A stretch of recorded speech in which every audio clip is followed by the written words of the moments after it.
அனைவருக்கும் வணக்கம். யூபி சேனல்ல நிறைய சிறப்பு புள்ளிகள் இருக்கு இல்லையா? அந்த சிறப்பு புள்ளிகளை பற்றிலாம் கொஞ்சம் சொல்லுங்க அப்படின்னு சொல்லி 2-3 பேர் கேட்டிருந்தாங்க. ஸோ அவங்களுக்காக இப்போ இனிமேல் யூபி சேனல்ல உள்ள பின்புறம் அமைந்திருக்கக்கூடிய சிறப்பு புள்ளிகள் அனைத்தையும் பற்றி ஒன்று ஒன்றா பார்ப்போம். ஃபர்ஸ்ட் நம்ம பார்க்க போகிற புள்ளி யூபி 11. யூபி 11 அப்படின்றது எலும்பு மற்றும் குருத்தெலும்பிற்கான திசு ஆதிக்க புள்ளியா இருக்கு. இதை சீன மருத்துவத்துல என்ன சொல்லுவாங்கன்னா, இந்த பாயிண்ட்டை தஷு அப்படின்னு சொல்லுவாங்க. தஷு அப்படின்றதுக்கு மீனிங் என்ன அப்படின்னா கிரேட் ஷட்டில், அதாவது ஒரு பெரிய தறி அப்படின்ற மாதிரி இதனுடைய மீனிங்கை நாம் எடுத்துக்கலாம். இப்போ தறி அப்படிங்கும் போது அது என்ன வேலை பார்க்கும் அப்படின்னா, அது என்ன பண்ணும், மேலே இருந்து நூல் வரும், அதே மாதிரி குறுக்குல நூல் வரும். அந்த 2 நூலையும் இணைச்சி நமக்கு துணியா நெய்யக்கூடிய வேலை எது பார்க்குதுன்னா, இந்த தறி, நெசவு தறி செய்கிறாங்க இல்லையா, அது பார்க்குது. இப்போ இந்த பாயிண்ட்டுக்கு இந்த தஷு அப்படின்னு பேர் வைக்கிறதுக்கு ஒரு காரணம் இருக்கணும் இல்லையா? ஏன்னா பழங்காலத்தைய மருத்துவம் தான் இது. இப்போ பண்டைய முறையில் எந்த மாதிரி யோசிச்சு இந்த பேர் வச்சிருப்பாங்க அப்படின்னு யோசிச்சோம்னா, இந்த யூபி 11 இருக்கிற லொக்கேஷன் ஃபர்ஸ்ட் அப்படின்னு பார்த்தோம்னா, இது கழுத்துல நீங்க இப்படி குனிஞ்சிங்கன்னா அந்த ஒரு பெரிய எலும்பு தெரியும் துருத்திக்கிட்டு, அந்த எலும்புக்கு கீழே கரெக்டாக ஆரம்பிக்கிறது T1, கீழே உள்ளது T2, எல்லாமே ஒவ்வொரு உச்சுன் இடைவெளியில் இருக்கும். ஸோ இந்த T1க்கும் T2க்கும் நடுவில் உள்ளது. அதே இது இங்கிட்டு லொக்கேஷன் பார்த்தோம்னா கரெக்டாக ஸ்பைனலில் இருந்து இப்படி ஸ்பைனல் இருக்குது அப்படின்னா ஸ்பைனல்ல இருந்து ஒரு 1.5 சுன், இந்த 2 விரலால் வைக்கும்போது அது 1.5 சுன். அந்த 1.5 சுன் சைடில் இருக்கக்கூடிய 2 பக்கமே இருக்கக்கூடியது இந்த யூபி 11 அப்படின்ற பாயிண்ட்டு.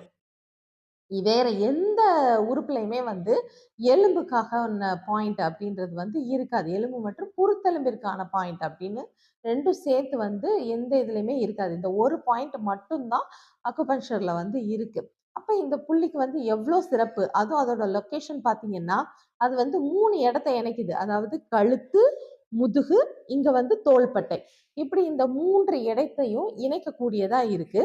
நீங்க கழுத்து எலும்பு, அந்த எலும்போட அமைப்பு, நரம்பு அதுல ஊட இலையோடுவது, இதெல்லாம் நீங்க பார்த்தீங்கன்னா அது எப்படி இருக்கும்னா, அந்த தறி சொன்னோம் இல்லையா, நெசவு தறி இயந்திரம், அந்த தறியில எப்படி நூல் பின்னி பிணைந்து இருக்கோ அதே மாதிரி தான் இந்த ஸ்ட்ரக்சரும் இருக்கும்.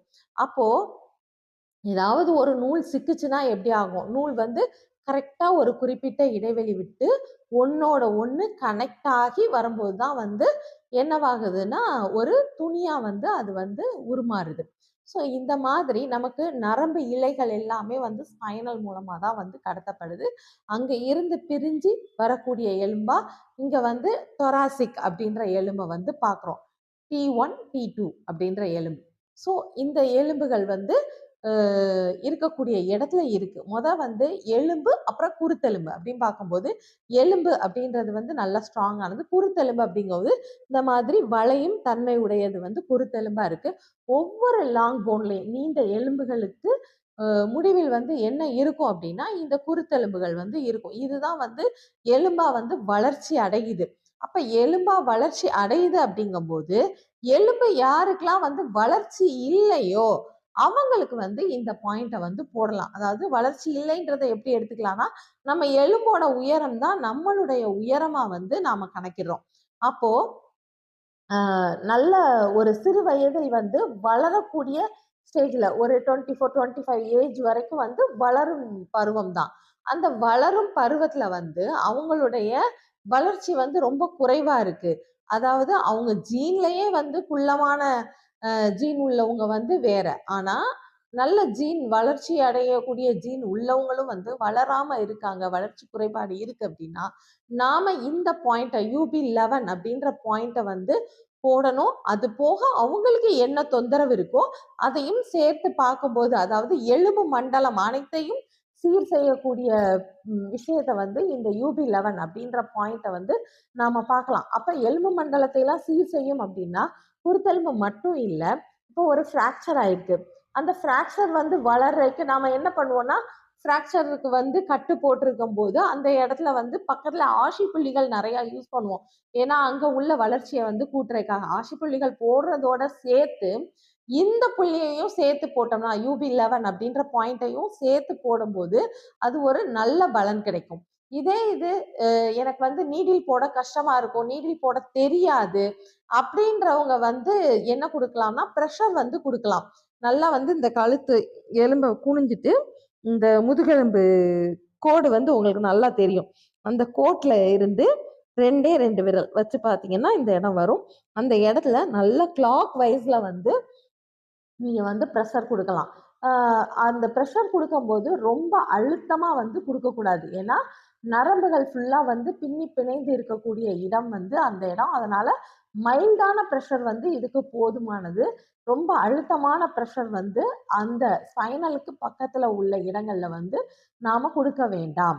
அப்படின்றனால மெதுவா மட்டும் கொடுங்க. உங்களுக்கு வந்து அந்த neck pain, joint pain, shoulder pain இது எல்லாமே வந்து நல்லா ரிலீவ் ஆகுறத வந்து நீங்க பார்க்க முடியும். அங்க மட்டும் இல்லாம மூட்டுகளின் வந்து முனைகளில் இருக்கக்கூடிய வலி இதெல்லாம், அதாவது மூட்டு முடக்குவாதம் அப்படின்னு சொல்றோம் இல்லையா, அந்த பெயின்ஸ் கூட ரிலீவ் ஆகுறது வந்து உங்களுக்கு தெரியும். ஏன்னா அந்த குருத்தெலும்போட ஃபிளெக்சிபிலிட்டி வந்து அங்க இல்லாம அவங்களுக்கு வந்து ஸ்டிஃப்னஸ் வந்து அதிகமாகுது.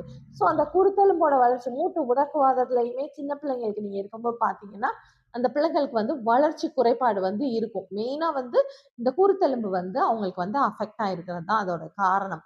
ஸோ இந்த பாயிண்ட்டை போடும்போது அவங்களுக்கு அந்த பிரச்சனை வந்து சரியாகும். அடுத்து 2வது பார்க்கும்போது எலும்பு அப்படிங்கும்போது எலும்பு பாதிப்பா நாம பார்க்கக்கூடியது வந்து இந்த காசநோய் அப்படிங்கக்கூடிய இந்த டிபியில வந்து என்ன ஆகுதுன்னா எலும்புருக்கி நோய் அப்படின்னு தான் சொல்றோம். அந்த எலும்பை வந்து அது உருக்குது. அப்ப அந்த எலும்பு பிரச்சனை அப்படிங்கும் போது நாம வந்து இந்த டிபி பேஷண்ட்டுக்குமே வந்து இந்த பாயிண்ட்டை வந்து ஒரு பாயிண்டா வந்து அடிஷ்னலா போடும்போது அவங்களுடைய ரெக்கவர் வந்து ரொம்ப சீக்கிரமா இருக்கும்.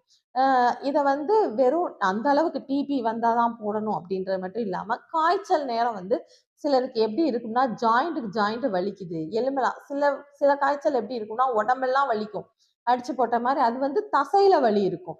இவங்க வந்து சில பேர் என்ன சொல்லுவாங்கன்னா எலும்புகள்ல வலி இருக்கு, ஜாயிண்ட் பெயின் வந்து ரொம்ப இருக்கு அப்படின்னு சொல்லக்கூடிய காய்ச்சலுக்கு வந்து நாம இந்த பாயிண்ட்டை போடும்போது இந்த பாயிண்ட்ல ப்ரெஷர் கொடுக்கும்போது கண்டிப்பா வந்து ஒரு நல்ல முன்னேற்றம் வந்து இதுல வந்து பார்க்க முடியும்.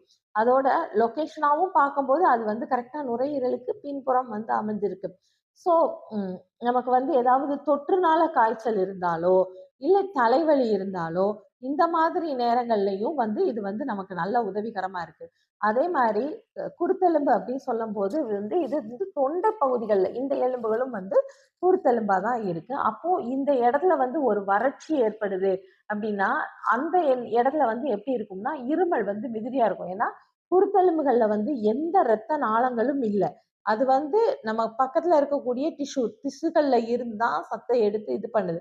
அப்போ அந்த இடத்துல ஒரு வறட்சி இருக்கும்போது அதால என்ன பண்ண முடியாதுன்னா அதற்கு தேவையான எனர்ஜியை வந்து எடுக்க முடியாது. அப்ப வறட்டு இருமல் அப்படின்னாவே இந்த இடமெல்லாம் சொல்லுவாங்க இருமி இருமி இருமி இந்த இடமே வலிக்குது அப்படின்னு. அப்ப அந்த இடத்துல எலும்பு இருக்கக்கூடிய இடத்துல வந்து ஒரு வறட்சி வந்து உருவாகி இருக்கு அப்படின்ற மாதிரி நாம எடுத்துக்கிடலாம். ஸோ இந்த மாதிரி வறட்டு இருமலா இருக்கு, தொண்டை ஃபுல்லா வந்து எரியுது, இந்த மாதிரி சொல்லக்கூடிய நோய்க்குமே வந்து நாம வந்து இந்த பாயிண்ட்டையும் போட்டு அவங்களுக்குரிய தொந்தரவு உள்ள பாயிண்ட்டையும் வந்து சேர்க்கலாம். எப்பயுமே வந்து ஒரு 2 பாயிண்ட் வந்து அக்குபஞ்சருக்கு வந்து செலக்ட் பண்ணாவே போதும். ரொம்ப தேவைப்பட்டா ஒரு 3 பாயிண்ட்ஸ் இல்லையா 2 நீடில் வந்து போதும். இந்த 2 நீடில் வந்து எதை கரெக்டா செலக்ட் பண்றோம் அப்படின்றதுல வந்து செலக்ட் பண்ணணும்னாவே நல்ல ஒரு ரிசல்ட் இருக்கும்.